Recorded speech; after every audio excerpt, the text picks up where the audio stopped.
An automatic tool changer has been an absolute game changer. I can hit cycle start, walk away from the machine, and go do something I love while the machine handles the rest.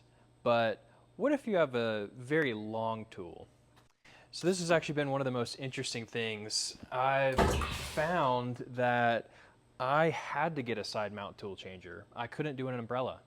So with the side mount, it actually gets it all the way up above the machine, out of the way of the work area. So it frees you up to take on bigger jobs, take on higher density work holding. But how does it actually get it up there? So I'll show you.